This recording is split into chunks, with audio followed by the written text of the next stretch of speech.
There was a time when Halloween wasn't about fancy costumes or store-bought candy. It was about the smell of caramel bubbling on the stove, the sound of kids running through fallen leaves, and the warmth of a homemade treat waiting by the kitchen window. Back then, every bite had a story. A little piece of autumn, a little bit of love. So tonight, let's go back to the golden days of Halloween in America, where the magic was homemade and the flavors timeless. If you love that feeling of nostalgia, make sure to subscribe and like this video, because we're about to unwrap the sweetest memories of Halloween. There's something timeless about the golden glow of caramel popcorn balls. They weren't just treats. They were little treasures of fall. Mothers would stir caramel on the stove, the sweet scent drifting through the house, while children waited by the door, their paper bags ready, masks slightly crooked, hearts racing with excitement. No one really knows where the first popcorn ball came from. Some say it was born from a storm in a Nebraska cornfield. Others trace it to an old recipe in the housekeeper's encyclopedia back in 1861. But for most Americans, it came from somewhere far more personal, from home kitchens, from laughter, from hands sticky with caramel and joy. They were simple, round, and sweet, just like the memories of a Halloween night long, long ago. There's something almost sacred about the smell of caramel bubbling on the stove, that sweet, buttery warmth filling the kitchen, mixing with the cool scent of October air. Salted pumpkin caramels weren't just candy. They were tiny pieces of autumn itself. Mothers would stir the golden mixture slowly, a pinch of salt, a touch of pumpkin, simple ingredients that somehow tasted like home. Outside, jack-o'-lanterns flickered on front porches, and little ghosts ran from door to door, their laughter echoing down quiet suburban streets. Back then, Halloween wasn't about perfection. It was about the small things: sticky fingers, warm hearts, and the joy of a homemade treat shared under the soft glow of pumpkin light.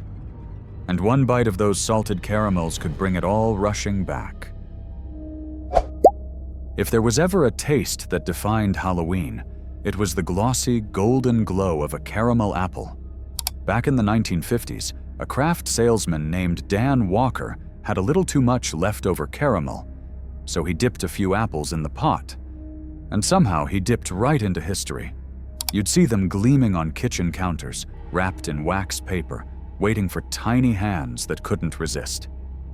The first bite was always the same: the crack of the apple's skin, the stickiness of the caramel, and that unmistakable mix of sweet and tart.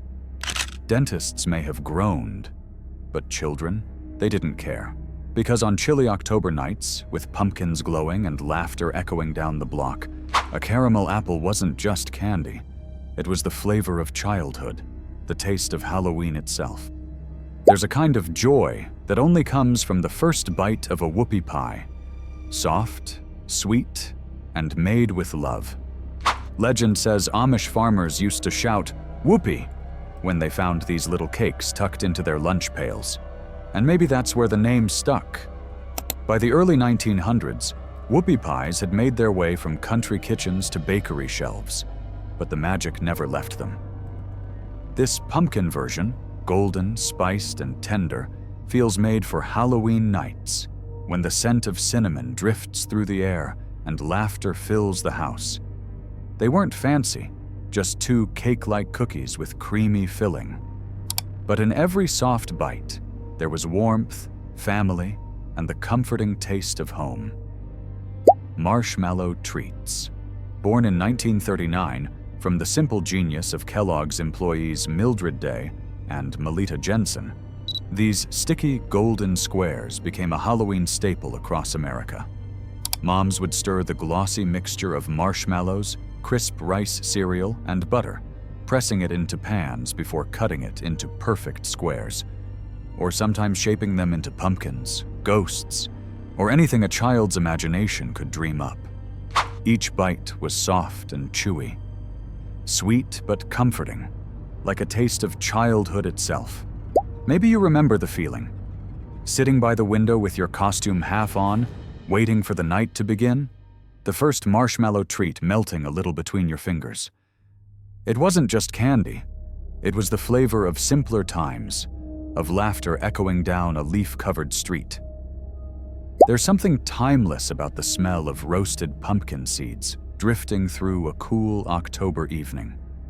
You can almost hear the soft crackle from the oven, the faint hum of laughter from the living room, and the rustle of fallen leaves outside. Back then, after carving jack-o'-lanterns, families didn't waste a thing. Every handful of pumpkin seeds was rinsed, seasoned, and toasted until golden. Seasoned pumpkin seeds weren't fancy, but they were pure nostalgia. A little salty, a little sweet, sometimes kissed with cinnamon or sugar. Kids would sneak a few warm from the baking tray before heading out to trick or treat, their fingers still glistening with butter. It was a simple ritual that felt like magic.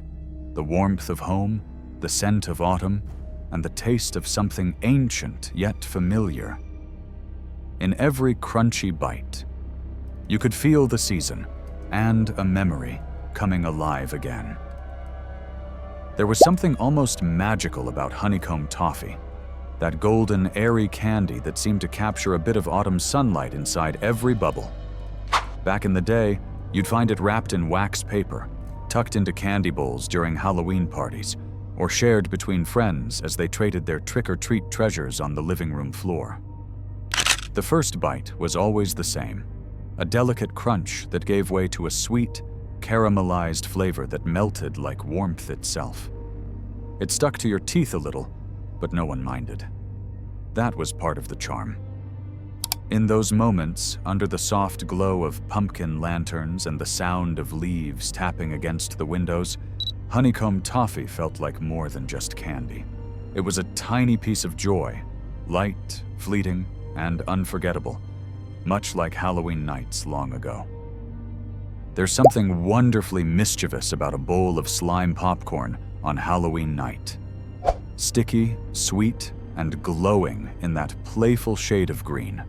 It looks like something straight out of a mad scientist's lab. But one bite, and you're right back in the warmth of your childhood kitchen when marshmallows melted in a pot and laughter filled the air. The smell of butter and sugar clung to everything. Your fingers, your sleeves, the cool October breeze drifting through an open window. You didn't care about the mess or the gooey strings between your hands. It was all part of the fun. And when you sat down with that big, sticky bowl, maybe with a few candy eyeballs staring back, it wasn't just popcorn. It was Halloween itself. Messy, silly, and full of magic. A little chaos, wrapped in sweetness. There's something almost magical about a pumpkin cake smiling back at you on a Halloween night. Its frosting glowing orange under the dim kitchen light. Its sugar eyes twinkling like little lanterns. Long before pumpkins became the symbol of Halloween, people carved turnips to chase away spirits. But somewhere along the way, the humble pumpkin took center stage. Softer, sweeter, more welcoming. You can almost picture it.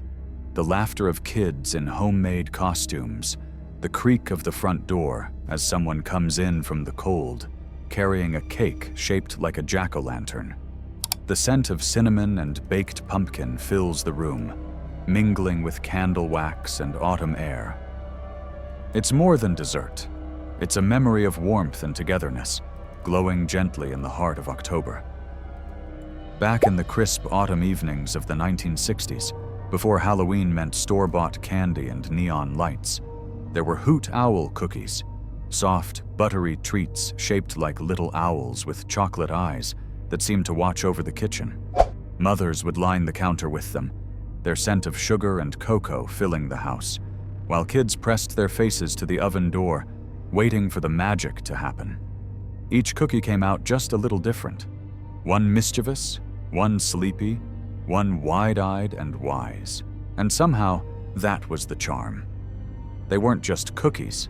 They were tiny pieces of fall itself, baked with love, laughter, and a touch of imagination.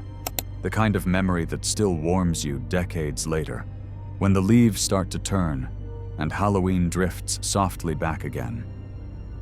There was always something mischievous about monster bites. Those grinning apple mouths with almond teeth peeking out, sitting on the snack table at every Halloween party. They weren't just treats. They were tiny, edible pranks, daring you to take a bite before they bit you first. The air would smell of apples and peanut butter, laughter filling the room as kids in ghost sheets and witch hats grabbed them by the handful. It's funny, long before these playful snacks, apples had their own Halloween magic. Back in the old days, people bobbed for them in candle-lit rooms, hoping to glimpse the name of a future love. But by the time these little monsters showed up, the only thing you hoped for was not to drop them before eating. Sweet, silly, and perfectly spooky. Monster bites are a reminder that Halloween has always been about fun, laughter, and just a touch of fright. As the night winds down and the jack-o'-lanterns flicker their final glow, we're reminded that Halloween isn't just about candy or costumes. It's about the memories we carry with us. The laughter, the warmth of the kitchen, the smell of caramel and pumpkin spice. All the little moments that made this night feel so magical. If these classic Halloween treats brought back a smile or a memory, make sure to subscribe and join us as we keep revisiting the sweet nostalgia of the past.